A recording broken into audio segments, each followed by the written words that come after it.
My name is Evelyn Carver. I'm 30 years old, and until last year, I believed that family meant loyalty. That no matter how the rest of the world treated you, your blood would protect you, stand beside you, and keep your dignity safe. I was wrong. It was a rainy Tuesday afternoon when my world tilted in a way I'll never forget. The kind of day where the sky feels heavy and the air tastes like copper, and you just know something bad is coming. I was sitting at the small oak desk in my bedroom, sorting through a pile of bills, when my phone buzzed with a text from my cousin Mark. It was just one line, but it knocked the wind right out of me. Aunt Lydia says she's finally got that inheritance money. Already put a deposit down on a brand new Cadillac. For a moment I thought Mark had gotten it wrong. I had an inheritance. It wasn't much by some people's standards, but it was everything to me. My parents' last gift. After they passed, their will had stated clearly. That money was to be held in trust until I was ready to use it for my retirement. It was my safety net, my one assurance that I wouldn't grow old begging anyone for help. And now, Aunt Lydia was driving it around in shiny leather seats. I called her immediately, my hands trembling so hard I nearly dropped the phone. She picked up on the third ring, her voice dripping with that smug sweetness she's perfected over the years. Evelyn. Oh, honey, I was just thinking of you. I skipped the pleasantries. Lydia, why is Mark telling me you got my inheritance? Her pause lasted just a hair too long before she gave a soft chuckle. Oh, Evelyn, don't be dramatic. That money was just sitting there. You're doing fine, aren't you? And I had an opportunity. A little reward for all I've done for this family. All you've. My voice caught in my throat. That money was mine. It was in the will. My parents wanted me to have it. She sighed, as though I was a stubborn child she had to tolerate. Sweetheart, wills can be adjusted. Lawyers make things happen. Besides, you don't need it as much as I do right now. I've worked hard all my life. And you know, I've been dreaming of that Cadillac since. I slammed the phone down so hard it rattled the glass of water on my desk. My vision blurred. My ears rang. And deep inside my chest, I felt something cold and sharp plant itself firmly in place. I'd been betrayed before, but this was different. This wasn't just a thief taking something from me. This was my own blood ripping away the one thing my parents had left me, and then bragging about it. That night, I lay awake, staring at the ceiling while the rain tapped against the windows. I could almost hear my father's voice the way he used to say, "Evie, stand tall. Don't let anyone take what's yours." I didn't know how yet, but one thing was certain. I was going to take something from Lydia, and it would be something her money could never buy back. Hang on, before I tell you what happened next, make sure you've subscribed and left your thoughts in the comments. This part gets intense.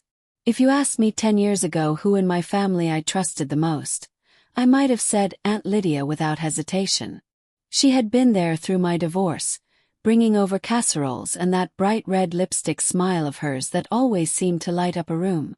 She was my mother's younger sister, and in my childhood she'd been the fun aunt, the one who slipped me extra dessert, took me shopping for dresses my mother thought were too grown up, and whispered, "Don't tell your mom," like we were co-conspirators. But if I'm honest, and I can be now, there were cracks in her kindness from the very beginning. Lydia loved the spotlight. She loved being the center of attention in every conversation, the one with the funniest story, the loudest laugh, and the biggest entrance. When I was a teenager, she'd sometimes poke fun at me in front of her friends, about my weight, my clothes, my lack of a boyfriend, always with a "just kidding" tacked on afterward, as if that erased the sting. I remember once, at a family barbecue, she clinked her glass and announced to everyone, "Evie here is saving herself for Mr. Perfect. Problem is, she's only meeting Mr. Unemployed or Mr. Emotionally Unavailable." The table laughed. I laughed too, because what else could I do? But I felt that little twist in my stomach even back then. My parents, bless them, trusted her. When they passed within 2 years of each other, dad from a stroke, mom from cancer. They left their modest estate to me. But because I was still recovering financially from my divorce and had moved into a smaller apartment, they put the inheritance in a trust with Lydia as the executor, just for safekeeping. I was 25 at the time. I didn't think twice about it. She was family. She loved me. What could go wrong? The thing about Lydia is, she knows how to plant seeds in people's minds. If she wanted you to think someone was irresponsible, she'd casually drop comments like, "Oh, bless her heart, she just doesn't think things through sometimes," or, "She's always been a bit impulsive, but I adore her." She did it so smoothly that you'd walk away feeling concerned for the person she was talking about, even if that person had done nothing wrong. Over the years, she'd make little jokes about my spending habits, even though I was careful with my money. If Evie ever wins the lottery, she'll probably buy shoes before paying her bills. I'd roll my eyes, but in the back of my mind, I wondered if she was laying groundwork, softening the idea that maybe I wasn't responsible enough to handle a lump sum of cash. And Lydia, she loved nice things. Designer bags. Jewelry that sparkled like it belonged in a museum case. She'd talk about her dream purchases the way some people talk about their bucket list trips. She always wanted more, and she hated waiting for it. There was one incident about 3 years before the Cadillac that should have been my warning. I'd been saving for a kitchen renovation in my small apartment. I was so excited. I even showed her my vision board with paint swatches and tile samples. A week later, she called to tell me she'd decided to redo her kitchen and invited me over to see it. When I walked in, my stomach dropped. It was my exact design. Same backsplash, same cabinet style, even the same little vintage-inspired faucet I'd picked out. "Oh, it's just a coincidence," she laughed when I mentioned it. "Great minds think alike." I told myself it wasn't worth a fight. But in hindsight, it was proof that she didn't just take ideas. She took what she wanted without guilt. And then, there was the conversation about the inheritance itself. We were having coffee one morning when she leaned across the table and said, "You know, Evie, sometimes people waste inheritances. Buy things they don't need. Make bad investments. It's almost better when someone with sense helps manage it for them." I remember smiling politely and saying, "Well, lucky for me, my parents trusted me to use it wisely." She just sipped her coffee and changed the subject. Looking back, I think she was testing the waters, seeing if I'd push back. And I did, just not hard enough to scare her off. My cousin Mark had hinted once or twice that Lydia was making plans that didn't sound entirely above board. But Mark also had a habit of stirring the pot, so I brushed it off. Besides, I didn't want to believe that my own aunt, the woman who'd braided my hair when I was a little girl, who'd driven me to job interviews when my car broke down, could ever cross that kind of line. But greed changes people. Or maybe it just reveals who they've been all along. When I think about it now, I can see how Lydia's envy worked like a slow drip, wearing away at the rock of our relationship until it was paper thin. She wanted the money because it wasn't hers. Because in her mind, if she could take it and flaunt it, that meant she was winning some invisible competition I never even signed up for. That's the thing about betrayal. It almost never comes out of nowhere. There are warning signs. You just don't want to believe them until it's too late. And by the time I realized what Lydia was capable of, she was already behind the wheel of that brand new Cadillac, smiling like she'd earned it. I didn't know it yet, but her bragging was going to be her biggest mistake. Because the more she talked, the easier it became for me to figure out exactly where to hit her, and how to make it hurt more than losing a stack of cash. Hang on, before I tell you what happened next, make sure you've subscribed to the channel and left your thoughts in the comments. This part gets intense. I wish I could tell you I found out about Lydia's theft in some quiet, private way. Phone call, letter, even a lawyer's meeting. But no, she made sure it was a public spectacle. It was a Sunday afternoon in late spring, one of those days when the air smells like fresh-cut grass and the whole neighborhood comes alive. I was walking back from the corner store with a bag of groceries when I heard it before I saw it, that deep, throaty purr of a brand new engine. And then it turned the corner. A metallic crimson Cadillac Escalade, gleaming like it had rolled straight off a dealership floor, the sun bouncing off its polished chrome like a spotlight. Behind the wheel, Lydia. Oversized sunglasses, hair freshly blown out, gold hoop earrings swaying. She looked like she was driving down a runway, not our sleepy little street. She slowed just enough to wave at me, and I swear she did it in slow motion, like a queen acknowledging the peasants. "Evie," she called out, pushing her sunglasses to the top of her head. "What do you think?" I tried to find my voice, but my stomach was already turning. "It's nice. New." She grinned like a cat who'd just swallowed the canary. "Brand spanking new. Top of the line. Heated seats, panoramic sunroof, 19-speaker sound system. The works." She leaned in conspiratorially, her voice dropping. "Paid in full. Cash." Something in the way she said it, cash, made my skin prickle. I'd seen the way she lived. She liked expensive things, yes, but she'd always financed them. Car like that outright. That wasn't her. Then she laughed, a big, full-bodied laugh that carried across the street. "Oh, and guess what?" she said, as if she'd been saving the punchline. "It's amazing what you can buy when you finally stop letting money just sit there." The bag of groceries felt heavier in my arms. "What money, Lydia?" I asked, my voice quieter than I intended. She tilted her head, like a teacher indulging a slow student. "Oh, Evie, don't look at me like that. You know your parents wouldn't have wanted that inheritance just gathering dust. You weren't using it. I was putting it to good use." My heart started pounding in my ears. "My inheritance," I corrected, my voice sharper now. Her smile didn't falter. If anything, it widened. "Sweetheart, you've always been a bit, well, cautious, haven't you? You'd probably have just let it sit there forever. I'm giving it life. And besides," she shrugged, "you've got a roof over your head. You don't need it." There it was. The word that snapped something inside me. Need. As if my worth, my right to what my parents left me, was measured by her idea of what I needed. And that's when I noticed the audience. Neighbors standing in their driveways, pretending to tidy flower beds or check the mail, their eyes darting between us. Lydia was putting on a show, making sure everyone saw her as the one in control. I tried to steady my voice, but it trembled anyway. "Lydia, you had no right." "Oh, honey," she said in that patronizing tone she'd perfected. "I had every right.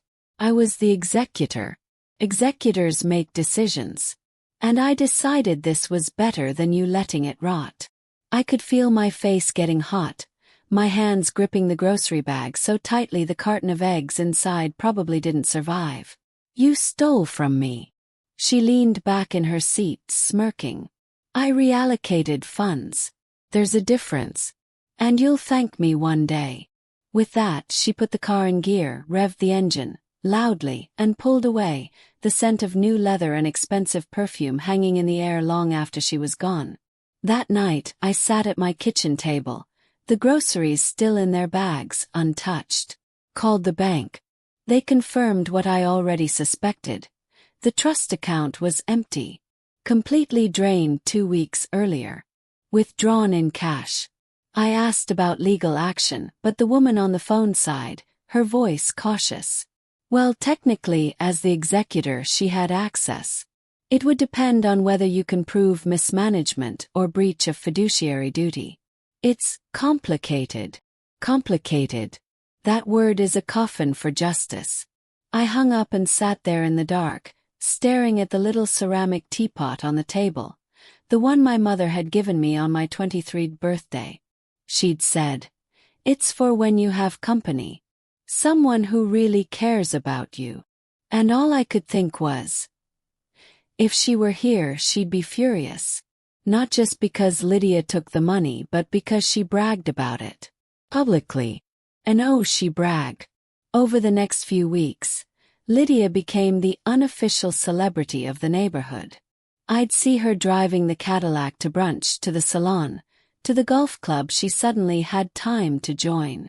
She'd park it right out front where everyone could see. One afternoon at the local cafe, I overheard her telling a group of women, "Evie's just too frugal for her own good. Money's meant to be enjoyed. And besides, I'll take her shopping in it sometime, so really she benefits too." I left before she could see me. I didn't trust myself not to throw my coffee in her face. It was more than the money. It was the humiliation. The knowledge that she'd taken something my parents had worked for, something that was meant to give me security in my later years, and turned it into a trophy for herself. I stopped going to family gatherings. I ignored her calls. And still, she found ways to needle me. A photo of the car texted, "just washed and waxed," or a casual mention to mutual friends about her latest road trip. But you know what they say. When someone shows you who they are, believe them. And when someone takes from you without remorse, sometimes the best thing you can do is take something back. I didn't know exactly how yet. But I knew this: whatever I took from her, it wasn't going to be about dollars. It was going to be about pride. Hang on, before I tell you what happened next, make sure you've subscribed and left your thoughts in the comments. This part gets intense. The morning after I saw Lydia at the cafe, laughing about how she had rescued my inheritance from my boring bank account, I woke up with that same sentence ringing in my ears. It wasn't going to be about dollars. It was going to be about pride. Money could be replaced. But her pride, that gleaming, untouchable image she'd built of herself, once I cracked that, it would never be whole again. It started with observation. For weeks, I made a point of bumping into her. At the grocery store, the farmer's market, the post office. I'd linger nearby, quietly taking note of her routines, her little tells, the people she surrounded herself with. Lydia wasn't just showing off the Cadillac. She was building a persona. The perfect aunt. The sophisticated woman with impeccable taste. The neighbor who had it all together. She curated her life like it was an Instagram feed. Perfectly timed lunches with influential friends, charity events where she posed for photos in gowns that sparkled under chandelier light, casual afternoons sipping wine on her deck with a local book club. And here's the thing about people who build their worth on image. Their weakness is exposure. The wrong kind. The truth, delivered in the right way, in front of the right audience, could shatter everything they'd built. The opportunity came faster than I expected.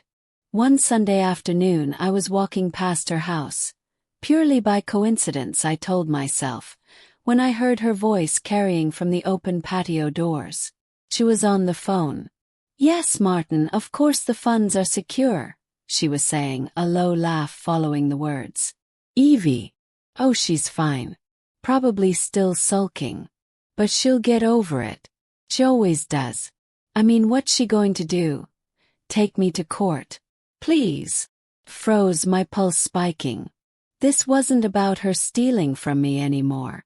This was about her thinking I was weak. Predictable. Powerless. But she was wrong. So I started small. First, I reconnected with a few people in her social circle. Women from the book club, a couple from the golf course. I played the part of the friendly niece who just wanted to catch up. I'd slip into conversation subtle questions about Lydia's latest ventures, and watch their eyes light up with curiosity. It wasn't gossip. Not yet. It was planting seeds. Then I started collecting.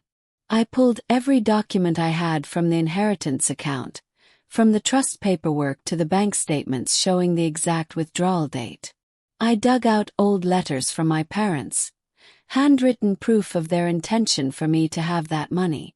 I also found something else. An email Lydia had sent me months earlier before the withdrawal, where she'd promised she was protecting the funds, and would never make a move without my consent. That email became my ace in the hole. But here's where things got tricky. If I went straight to the law, I'd be in for months, maybe years, of court battles. Expensive ones. And even if I won, she'd still find a way to twist the story in her favor. Well, I needed something faster. Public. Unavoidable. That's when I remembered the gala. Every spring, our town hosted a charity gala. The kind of event where everyone wore their nicest clothes and pretended we lived in a much wealthier zip code. Lydia never missed it. It was her stage. If I could take her down there, in front of her peers while she was dressed in her finest, basking in admiration, the blow would land exactly where it hurt most. For the next 3 weeks I planned in secret. I bought a ticket to the gala, something I'd never done before. I found a dress, simple but striking, and had it tailored to perfection. I booked a salon appointment the day of, determined to look every bit as polished as Lydia thought she was. But the real preparation was in what I carried with me. In my small black clutch, I placed 3 things. 1. The bank statements. 2. The letter from my parents. 3. The email where Lydia swore she'd never touch the funds without my say-so. I wasn't going to yell. I wasn't going to cause a scene in the middle of the dance floor. I was going to surgically remove her dignity. The night of the gala arrived warm and clear. As I stepped into the venue, a historic hall draped in string lights and smelling faintly of champagne, I spotted her instantly. She was wearing a floor-length emerald gown that clung to her like it had been poured on, a diamond bracelet catching every flicker of light. Her hair was in an elegant twist, and she laughed with a group of people as if she didn't have a care in the world. She saw me, and her smile froze for half a second before snapping back into place. "Evie, what a surprise," she said, loud enough for those around her to hear. I smiled back, letting my gaze flick over her gown. I thought I'd see what all the fuss was about. She took my arm in hers, guiding me toward the champagne table. "Good for you. It's about time you got out and enjoyed yourself. Life's too short to hold grudges, right?" "Oh, Lydia." She had no idea the clock was ticking. Over the next hour, I watched her work the room, charming donors and committee members, making sure every photographer got her best side. When the time was right, during the short lull between speeches and the auction, I approached her group. "Lydia," I said, my voice smooth, "I think you forgot something." She tilted her head. "Oh." I handed her the folded letter from my parents. They wanted me to have this money. And you decided you knew better." Her face didn't move, but her fingers tightened on the paper. "What are you doing?" she whispered. I leaned in, close enough for her circle of friends to hear. "I'm making sure everyone here knows exactly how you got that car you love showing off." Then I pulled the bank statements from my clutch and let them slide onto the table, the bold withdrawal numbers practically glowing under the lights. The murmurs started immediately. Her friends looked from the papers to her face. One of the women from book club frowned. "Lydia, is this true?" Lydia stammered something about misunderstandings and family agreements, but the damage was already spreading through the room like a crack in glass. And I wasn't done yet. I held up the printed email, the one where she promised never to touch the funds. "You wrote this. You swore on our family name. And then you took it all. Every cent." Silence. Not even the string quartet in the corner kept playing. She opened her mouth, but nothing came out. For the first time in years, Lydia was speechless. And that's where I stopped. I didn't raise my voice. I didn't demand the money back. I simply gathered my papers, looked her in the eye and said, "I told you it wouldn't be about dollars. It's about pride." Then I walked away, leaving her standing there in her perfect gown, her perfect hair, with her perfect reputation crumbling in front of the very people she'd spent years trying to impress. Hang on, before I tell you what happened next, make sure you've subscribed and left your thoughts in the comments. Payback. Oh, it's not over yet. If I told you the night ended quietly, I'd be lying. The moment I walked away from Lydia at that gala, I could feel the air change. People didn't look at her the same anymore. She tried to recover, laughing too loudly, changing the subject, but it was like watching a queen try to command subjects who had just seen her without the crown. The whispers started in corners. By the time dessert was served, she was alone at her table. The real blow came the following week. I didn't have to spread the story myself. The gala guests did it for me. By Monday morning, people I barely knew were stopping me in the grocery store with quiet, almost conspiratorial smiles. "You were very brave," one woman said, patting my hand. Another leaned in and whispered, "We always suspected something was off about her." Her little kingdom was fracturing. Then came the charity board meeting. Lydia had been on the committee for years, not because she was particularly generous, but because she loved being photographed holding oversized checks.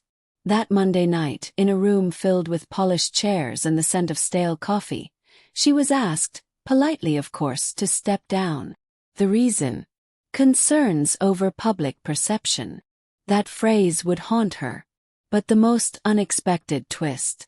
Her business took a hit. She ran a small but upscale interior design firm, and her clients were mostly the same social circle that had been at the gala. Contracts were cancelled. Projects were postponed indefinitely. Her showroom, once filled with constant chatter and the scent of fresh flowers, started to feel like an abandoned stage. And yet, I didn't feel done. Because there was still one thing she valued above everything else, and I'd been quietly working on it for weeks. Her garden. Not the flowers or the hedges. Her garden parties. Every summer, she hosted the most exclusive gathering in town. Invitations were printed on thick cream cardstock. There were string quartets, champagne fountains, and her prized collection of heirloom roses blooming in perfect symmetry. She lived for those parties. They were her chance to prove year after year that she was still the queen of the neighborhood. This year I got an invitation in the mail. I almost laughed when I saw it. She was still trying to pretend nothing had happened. I showed up, of course, wearing a pale blue dress my mother had once worn, something soft, graceful, and dripping with the kind of authenticity Lydia could never buy.